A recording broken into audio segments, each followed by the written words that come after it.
Ayah saya dulu pernah bilang gini, kita ini hidup di dunia ini sebenarnya kayak talang, talang air. Talang air itu, air hujan banyak jatuh ke sana, tapi dia hanya mengalirkan saja. Karena air itu ada tujuannya. Tapi sebagai talang, pasti dia basah juga lah, nggak bakal dia kekeringan. Jadi tenang aja lah. Apapun yang lewat pada kita itu mungkin tuh rezeki orang, nggak apa-apa, biarin aja ya. Kita sebagai yang kelewatan, adalah kita kebagian juga, jangan khawatir. Gitu. Itu ayah saya tuh ngomong. Itu apa namanya filosofi ayah saya, talang.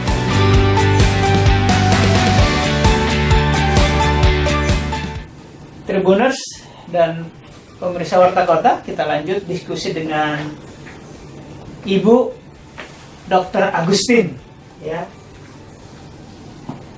Sekretaris Universitas Indonesia dan penjabat Dekan Fakultas Kedokteran UI.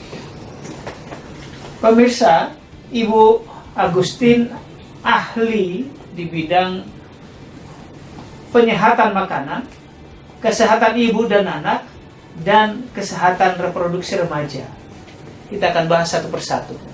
Ibu, tentang penyehatan makanan itu apa sih Bu maksudnya? Penyehatan makanan itu adalah upaya yang bisa kita lakukan untuk menjamin makanan yang kita konsumsi, termasuk minuman, itu sehat. Dalam hal kandungan kolesterol, kalori, atau yang lain? Sehat kalau penyehatan makanan yang saya ajarkan, karena saya itu dari food safety, itu lebih ke arah safety-nya. Safety dalam artian dia tidak mengandung bakteri, agen penyakit, tidak mengandung bakteri yang menyebabkan penyakit, tidak mengandung zat kimia yang bisa menimbulkan gangguan kesehatan, tidak mengandung zat fisik yang juga bisa membahayakan kesehatan.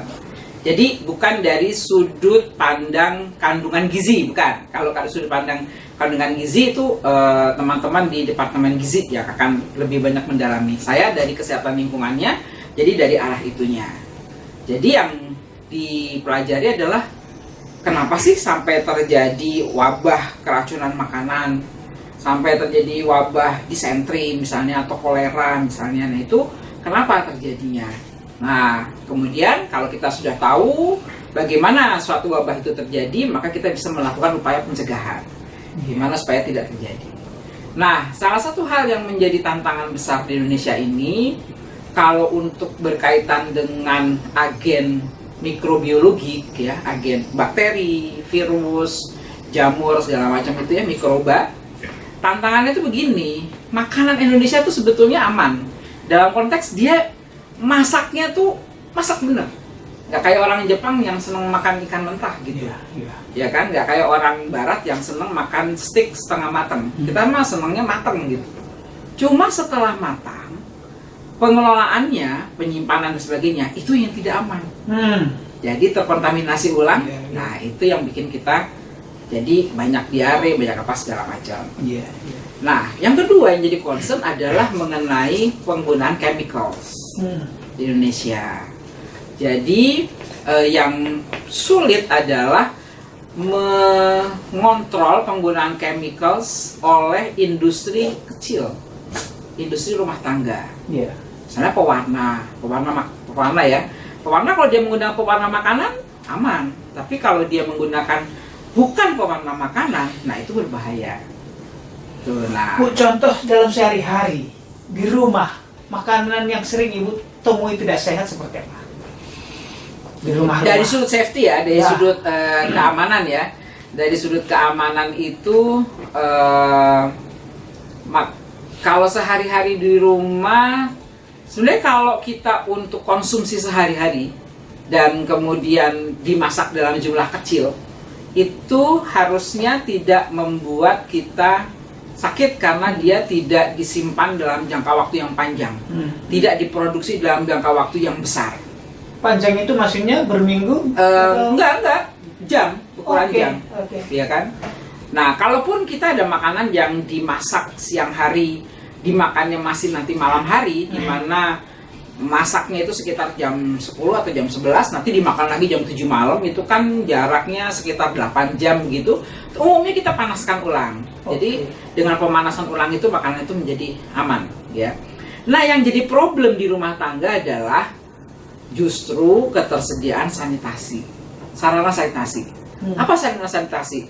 Air bersih dan sarana jamban.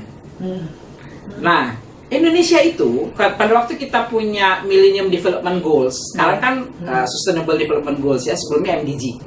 Salah satu target yang menjadi komitmen kita secara internasional adalah cakupan air bersih dan cakupan jamban saniter. Di samping indikator-indikator yang lain. Nah, dua ini kita termasuk yang off track, artinya kita tidak mencapai target. Jadi itu kalau ditanya gimana sih posisi Indonesia di mata dunia, ini air bersih sama jamban aja kita masih belum cukup gitu ya. Jadi ingat kalau ke desa-desa yang nggak ada jamban jadi di sungai. Nah, itu. Iya. Jadi itu yang kemudian menyebabkan makanan kita itu menjadi terkontaminasi akibat penggunaan air. Jadi airnya sih sebelum diminum dia rebus ya, sebelum diminum dia rebus. Tapi dia nyuci piring, nyuci gelas, sikat gigi pakai air itu. Betul. Nah, jadi sakitnya dari sana. Gitu. Baik Bu, kalau mengenai kesehatan ibu dan anak, konsen ibu apa? Kita memang masih punya masalah besar karena kita termasuk memiliki tingkat kematian ibu yang tinggi, juga tingkat kematian bayi juga tinggi. Ada prevalensi ideal dan kita berapa? Ya, orang tingkat kematian ibu itu 1 digit ya. Kita kan 3 digit ya. Iya. Kita masih 3 digit. Iya. Dia orang 1 digit. Iya, orang-orang 1 digit, masih 3 kita, masih 3 digit gitu ya. Walaupun digit pertamanya nggak gede angkanya 1 gitu ya. Tapi ya 3 digit. Tempat lain 1 digit gitu kan ya. Nah, yang kemudian sebetulnya kita sayangkan adalah kematian itu preventable. Jadi kalau kita lihat ada kematian itu kan ada yang preventable atau avoidable sebetulnya, bisa dihindari, ya, bisa dicegah, sama kematian yang memang unavoidable, ya, sudah tidak bisa dihindari. Nah, kematian maternal kita tuh banyak yang avoidable sebenarnya, bisa dihindari, bisa dihindari. Contohnya sampai sekarang penyebab kematian terbanyak masih perdarahan. Terus tanya, kenapa ibu sampai berdarah waktu melahirkan? Terbanyak karena ibunya anemia. Sedih kan? Banyak itu. Banyak. Loh, sekarang itu wanita hamil di Indonesia itu lebih dari separuh itu anemi. Lebih dari 50% ibu hamil itu anemi. Itu karena lebih. Ya, karena makannya yang kurang bagus kualitasnya. Gitu. Nah, itu anemi itu sudah terjadi semenjak dia belum hamil. Ya paling tidak, kalaupun dia tidak anemi, dia tuh udah pas-pasan banget ininya tuh. Terkait faktor ekonomi kan? Terkait faktor ekonomi, faktor pengetahuan, pemilihan bahan makanan. Padahal itu rentetannya ke sana, Bu. Kurang makan semasa hamil, anaknya bisa stunting. Nah, padahal tuh rentetannya ke situ. Karena ibunya udah stafnya kadar HB-nya udah pas-pasan. Begitu dia hamil langsung anjlok kan, dia langsung anemi. Terus selama masa hamilnya itu juga mungkin nggak dikejar dengan asupan gizi yang cukup. Nah, anaknya kan jadi kurang bagus ya asupan gizi selama dalam kandungan. Nah, sehingga ketika dia lahir, dia mengalami lah BBLR segala macam.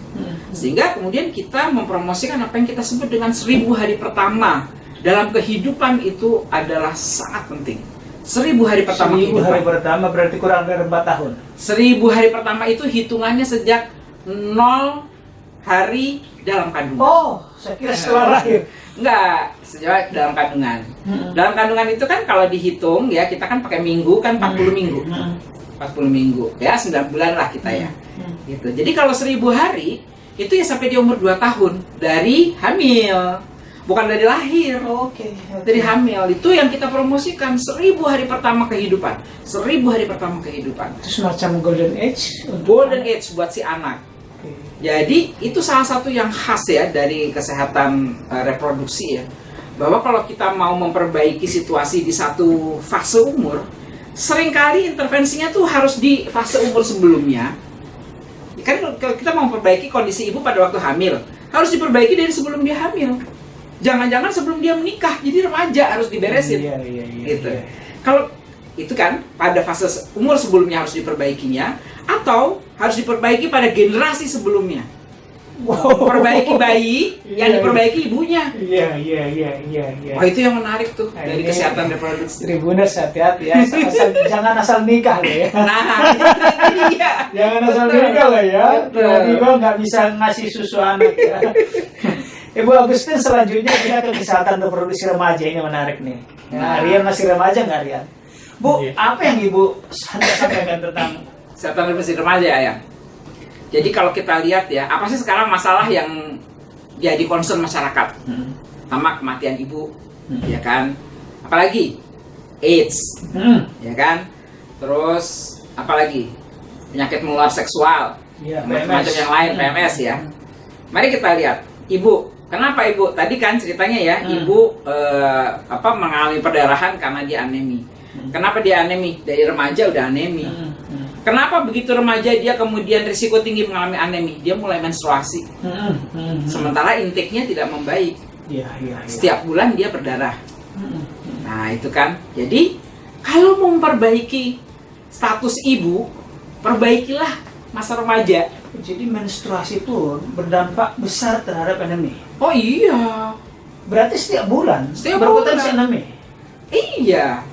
Lalu apa yang hendak disampaikan Ibu sampaikan kepada gadis-gadis atau putri-putri remaja ini saat datang bulan, apa yang harus dilakukan? Bukan hanya saat datang bulan, tapi sudah harus menjadi gaya hidup sehari-hari. Pola makan yang baik, pola diet yang baik, gitu, ya kan? Tuh remaja, ya. Udah, itu kematian ibu kan, situ. Sekarang apa? AIDS. AIDS itu kan dari mulai tertular sampai muncul penyakit panjang kan masanya. Iya. Jadi begitu tertular kan nggak langsung sakit tuh dia. Nah, ini yang disebut dengan masa inkubasi ini buat AIDS itu lamanya adalah sekitar 8 sampai 10 tahun. 10 tahun. Baru muncul tuh AIDS-nya. Kita lihat angka AIDS di Indonesia paling banyak terjadi pada usia berapa? Pada usia dewasa muda. Umur 25 gitu ya. 24 gitu. Jadi kalau dia sakit umur 24, ketularannya umur berapa? Berarti 16. Kurangi. Remaja dong. Remaja. Lalu apa yang terjadi pada remaja? Menarik ini. Apa yang terjadi pada remaja 16 tahun? Nah, itu kan pertanyaannya kan. Mari kita lihat AIDS itu ketularannya lewat apa? Jarum suntik. Jarum suntik, hubungan seks. Umumnya begitu. Dua. Berarti Yang lainnya kan transfusi gitu ya. dari yang dua itu mana yang dominan? Oke, menarik ini. Dari dua itu mana yang dominan? Dua-duanya sama. Karena itu biasanya seiring tuh. Wih. Jarum suntik itu apa sih? Nafza kan? Nafza, karena dia pengguna narkoba suntik ya. Nah, ketika dia pengguna narkoba, kan dia tidak bisa berpikir normal. Dia tidak bisa mengendalikan perilaku seksualnya. Masuk perilaku seksual yang berisiko. Oh, ini apa namanya? Bandling ini. Seiring sejalan ya. Iya. Banding. Satu lagi temennya alkohol, cuman alkohol di Indonesia, ya biasanya temennya itu ya. Alkohol, nafza, perilaku seksual berisiko. Oh iya, tadi seiring. Nah, itu AIDS ya. AIDS. Bu, sebelum lanjut, adakah penelitian Ibu, katakanlah, atau teman-teman FKM, oke tadi kita sebut berimbang gitu, tapi kasus apa yang duluan?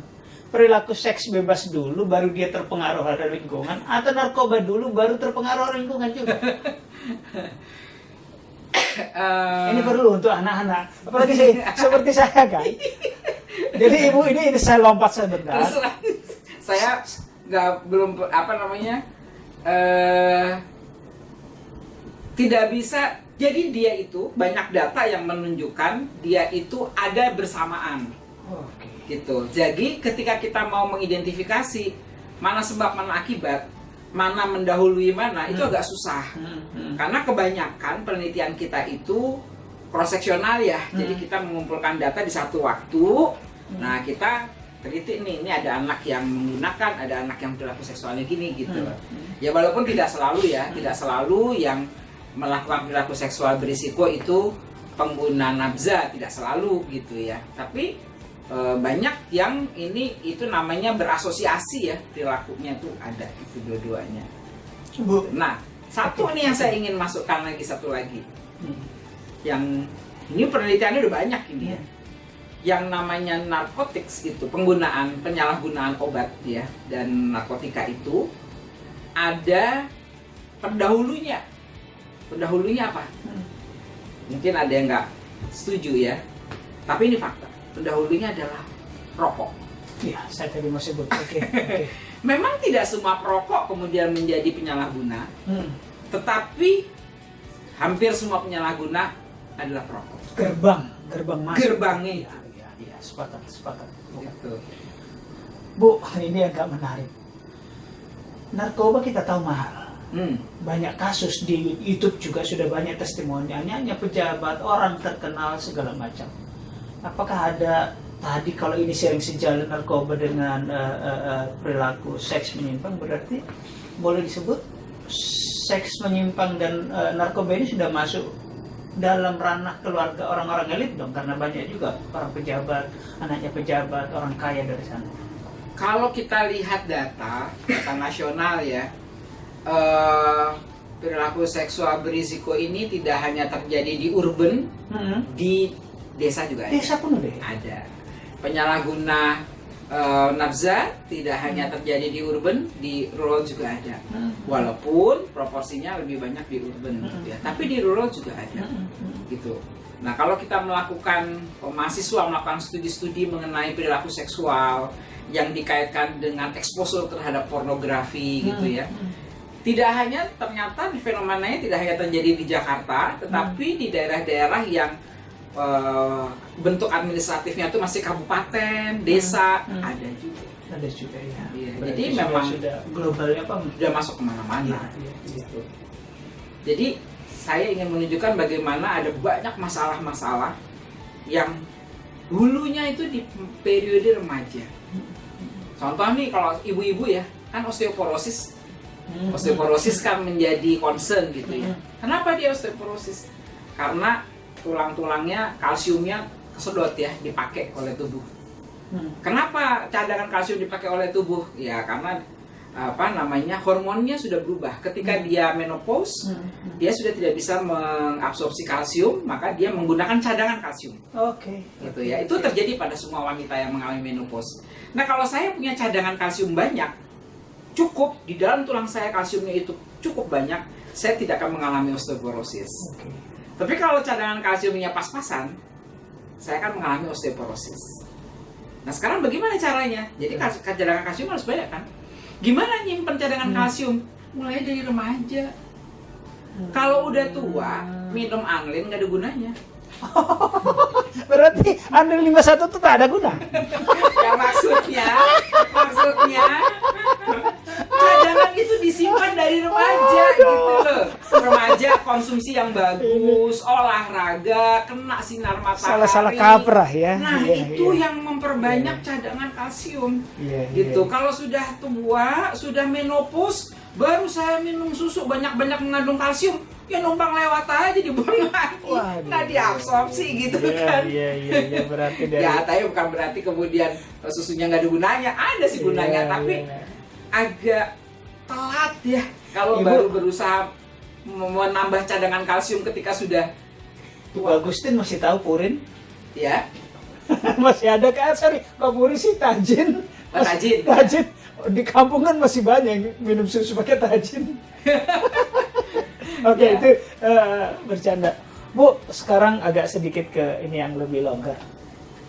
Teman-teman, saya kira saya menduga ibu ini usianya sekitar 45 loh. Enak aja. Beneran, Bu? Sungguh? Kayaknya rajin perawatan atau karena ahli gizi tadi? Ketawa aja. Ahli gizi. Beneran lah, nggak nyangka kalau ibu tuh 60. Sudah tua. Apa rahasianya, Bu? Rahasianya apa ya? Waduh, agak susah ya. Yang jelas saya itu gini, Nggak ada orang yang hidup itu tidak punya kesulitan. Betul. Semua punya PR sendiri-sendiri. Ya, semua punya PR sendiri-sendiri. Kalau kita Muslim selalu dibilang ikhlas gitu ya, ikhlas. Tapi ikhlas itu susah didefinisi operasionalkan. Ikhlas, sabar itu susah gitu ya. Dan setiap kasus berbeda. Iya, susah gitu. Iya. Jadi apa yang terjadi pada saya? Yang saya lakukan adalah menyesuaikan harapan saya. Menyesuaikan harapan. Jadi Dalam misalnya ini. gini. Dalam ini. Iya, menyesuaikan harapan. Jadi kalau kan masalah terjadi ketika kenyataan berbeda dengan harapan. Ya kan? Kekecewaan terjadi ketika kenyataan itu tidak seperti yang diharapkan gitu. Nah, kalau memang udah kenyataannya seperti ini, ya udah saya adjust aja harapan saya begitu kan. Mirip Jadi- statementnya kawan, hidup itu sebenarnya sederhana. Yang bikin sulit adalah gaya hidup. Iya, iya, iya. Gitu. Jadi mungkin karena saya sangat sangat luas dalam melakukan adjustment terhadap harapan. Jadi termasuk di dalamnya adalah adjustment dari mindset saya gitu ya. Jadi terus kalau menghadapi masalah itu, yaudah ini sekarang ada masalah, apa yang bisa dilakukan gitu. Jadi jangan nggak terpaku pada masalahnya dan kemudian tenggelam dalam masalah gitu kan. Nah, itu menyebabkan saya kemudian lebih bisa menikmati gitu. Iya, iya. Lebih bisa menikmati. Saya tidak bilang dalam hidup saya nggak ada kesulitan, banyak kesulitan gitu kan. Tetapi kemudian ya udah saya lakukan adjustment. Jadi Satu. ikhlas, enjoy tadi ya. Iya, itu menikmati dipadukan. itu kan. Iya. Kemudian mungkin yang juga barangkali membuat saya mudah melakukan adjustment karena salah satunya adalah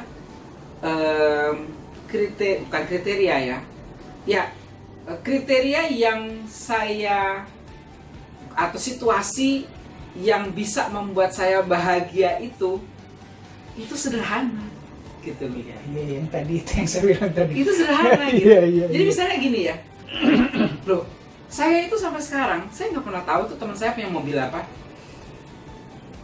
Ada teman yang tahu, sih ini mobilnya baru ya. Iya. Nah, emang tadinya dia mobilnya apa gitu.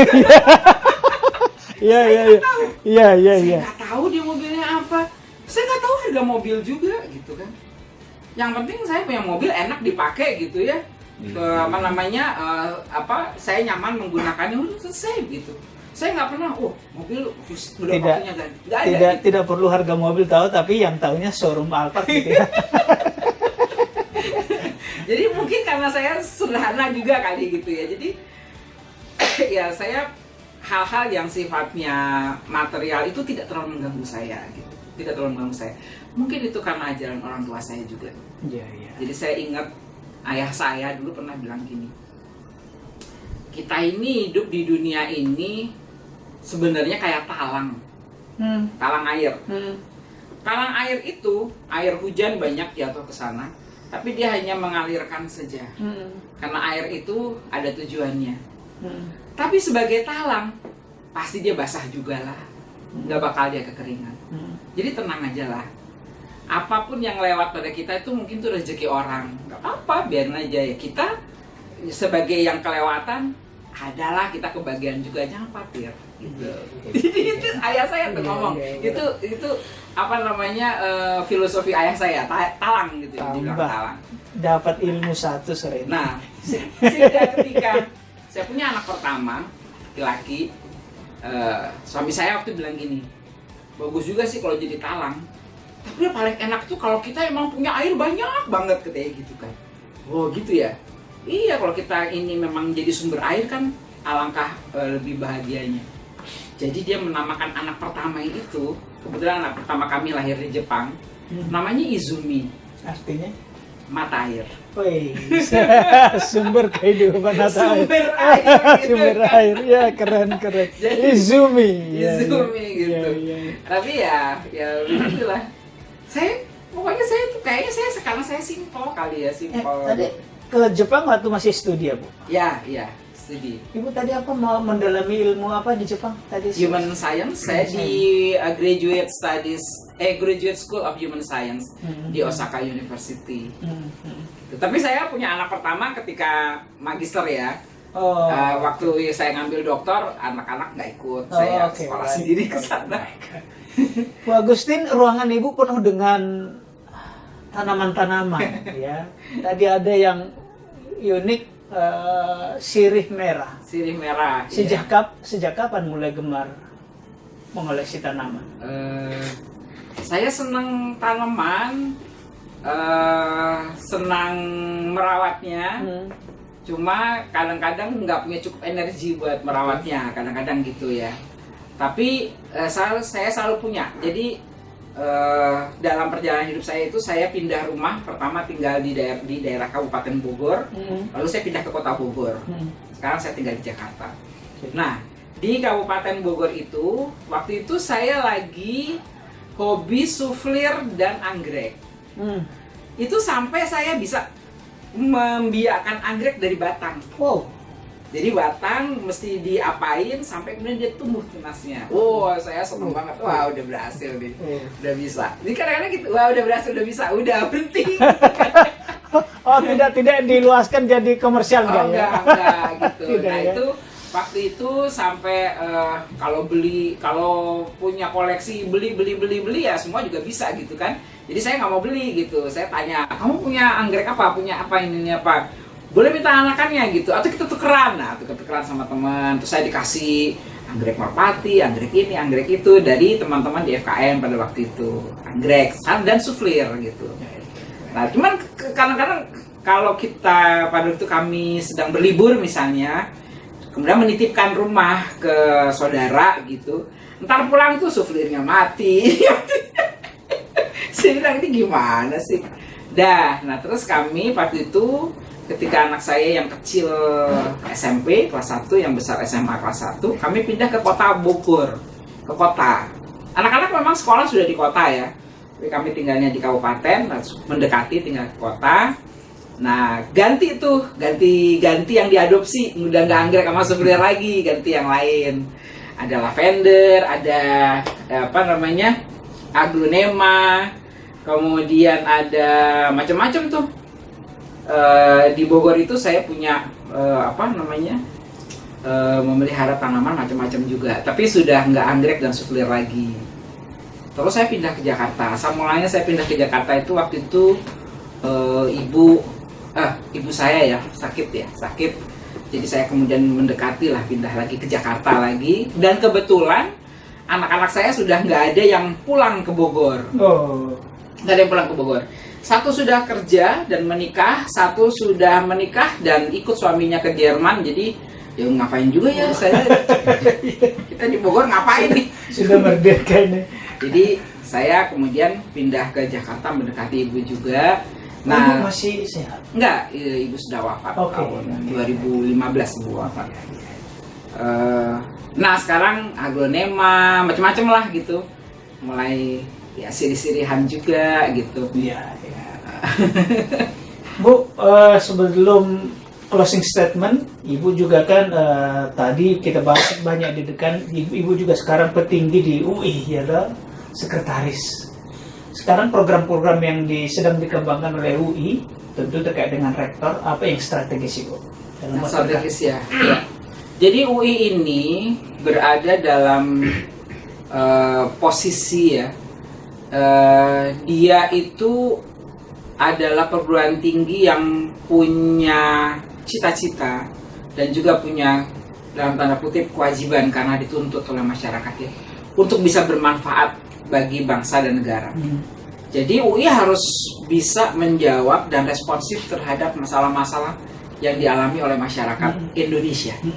Ya, jadi kayak kemarin nih rumah sakit UI itu sangat pada awal-awal kita mengalami pandemi, rektor itu mengalokasikan sejumlah dana untuk memberi suntikan awal bagi rumah sakit UI untuk bisa mempersiapkan diri mampu menangani pasien COVID. Kan waktu itu kan semua kita nggak siap menangani pasien COVID ya. Jadi kita invest, begitu kemudian rumah sakit UI bisa melayani pasien COVID ya, setelah itu pembiayaan pemerintah yang kemudian membiayai. Awalnya kan fasilitasnya kan harus disiapkan dulu.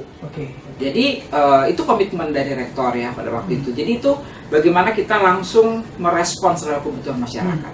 Teman-teman saya di Fakultas Kesehatan Masyarakat itu rajin sekali membuat forecasting ya, prediksi. Ini nanti begini, ini kecenderungannya seperti ini gitu ya. Menarik tuh. Nggak bosen-bosen selalu ngomongin itu terus ya, walaupun kadang-kadang disebelin orang gitu kan, ini ngomongnya kok negatif terus gitu ya. Tapi pada akhirnya terakhir kemarin Pak Luhut mengakui bahwa kebijakan-kebijakan pemerintah itu menjadi tepat karena ada masukan-masukan dari data empiris ya, iya. Dari teman-teman di FKM, tidak hanya di UI, juga ada yang di perguruan tinggi lain juga ikut memberikan masukan. Tapi memang UI komit ya untuk memberikan masukan-masukan itu. Selain orang UI-nya sendiri juga terjun langsung, ada di Satgas apa segala macam kan. Saya juga anggota tim pakar Satgas. Prof Wiku yang sering jadi jubir itu kan juga dosen FKM UI juga gitu. Oh, beli FKM ya? Iya, yang juru bicara. Iya. Nah, jadi itu tugas UI. Tapi UI kan reputasi. Satu lagi, prokes tadi, apakah ada perkiraan gelombang ketiga pandemi? Prokes. Tergantung bagaimana kita mengendalikan perilaku kita sendiri, ya kan? Kalau selama ini yang kita lakukan itu yang 5M, selain pakai masker, kemudian cuci tangan, kemudian menjauhi kerumunan, kita menurunkan mobilitas, menjaga betul gitu ya, vaksinasi kita genjot segala macam, dan kita tetap menjaga. Ya, insya Allah akan bisa terkendali. Amin. Gitu. Ya, tapi kalau kita lengah, merasa udah oke, terus kemudian menjadi pengendalian diri kita menjadi kurang, ya bisa naik lagi. Baik, Ibu Dr. Agustin Kusmayati, kita tiba di penghujung. Silakan Ibu, closing statement, ada yang mau disampaikan? Closing statement. Ini statement ini ditujukan kepada siapa ya? Mungkin lebih cocok ditujukan kepada generasi muda yang usianya cocok jadi anak saya barangkali ya. Jadi anak-anak yang umurnya SMA, remaja akhir ya, atau anak-anak yang ada di perguruan tinggi gitu ya. Jadi saya ingin memberikan semacam dorongan ya, semacam penyemangat ya kepada generasi muda ini, bahwa di dalam hidup ini itu kita itu harus mengupayakan semaksimal yang kita bisa gitu ya, semaksimal mungkin pokoknya, dan nggak ada tuh cerita bahwa ya sudah kita pasrah gitu ya, atau kita terima gitu sebelum kita berusaha. Jadi nggak ada cerita pasrah, nggak ada tuh cerita bahwa ya udah ini sudah ketetapan Allah kalau kita tidak berusaha. Itu nggak ada cerita. Itu hanya valid ketika kita sudah berjuang. Kembali. Jadi harus berjuang dulu. Nah, kemudian memang setelah berjuang ya memang semuanya diserahkan kepada Yang Maha Kuasa. Tapi harus berjuang. Sepakat.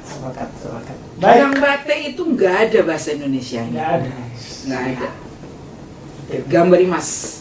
Dan gambate itu oleh orang Jepang digunakan untuk semua situasi yang membutuhkan perjuangan. Lebih tinggi dari pantang menyerah, lebih tinggi dari pantang mundur ya Bu. Iya. Jadi berarti sungguh-sungguh pantang menyerah ini. Ada ibu mau melahirkan, kita gambate, bukasan gambate. Mau melahirkan kita bilang gambate. Mau sekolah, gambate. Mau kerja, gambate. Jadi sesuatu yang memang harus kita hadapi gitu ya, dengan itu istilahnya adalah gambate. Even anak kecil itu ketemu bisa bilang gambate pasang gitulah. Dia ngomong gambate untuk orang tua gitu ya. Jadi value itu ini sekali tuh. Terima kasih Dokter. Terima kasih banyak, sama-sama. Tribuners, terima kasih atas perhatian Anda. Agak panjang gitu tapi banyak yang menarik. Kadang-kadang untuk orang milenial nggak menarik ini karena butuh waktu main game, tapi ini menarik ya, jangan lewatkan perbincangan kita. Sekali lagi terima kasih Bu. Sama-sama, terima kasih. Assalamualaikum warahmatullahi wabarakatuh. Waalaikumsalam warahmatullahi wabarakatuh.